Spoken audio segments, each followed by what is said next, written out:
Hey guys, good afternoon. I've just bought this lens. Ito yung Andover 420mm to 800mm. Kaya pakita ko sa inyo ha. Actually maganda siyang pangkuha ng mga ibon. Kung kayo mahilig sa mga ibon, you can use this for bird watching. Basta naka-tripod, no?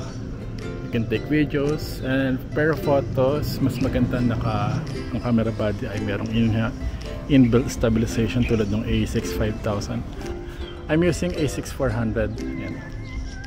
Okay, so walang stabilization dyan, pero so far naka-tripod naman. So yun yung bird at rest siya, so okay lang, steady naman, no? Hindi magalaw basta naka-tripod. Yan.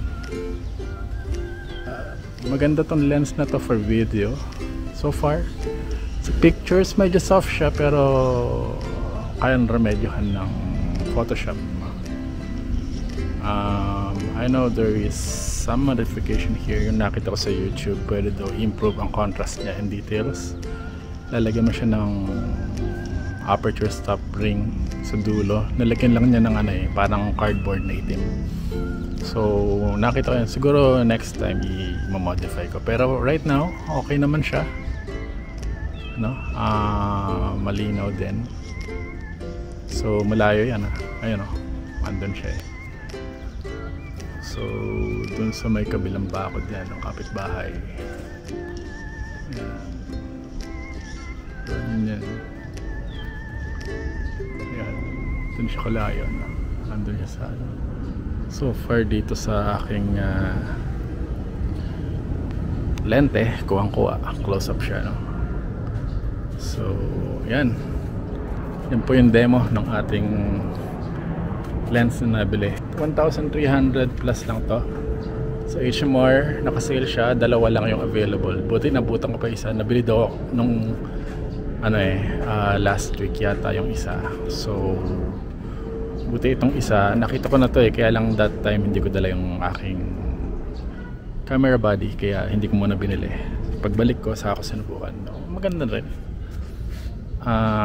Kung mahilig kayo sa mga wildlife, hindi siya pwedeng kumuha ng hindi siya pwedeng mag-shoot ng nagmo-move yung birds. Kailangan naka-steady lang siya, hindi siya lumilipad dahil manual focus siya.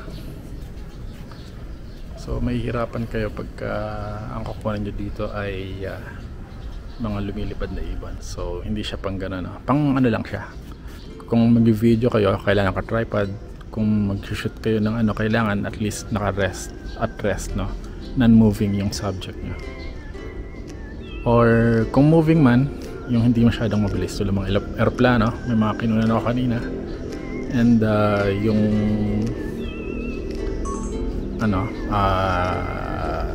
saranggola na malayo na rin yung lipad. So okay, so yan na muna yung demo natin ng lens na to.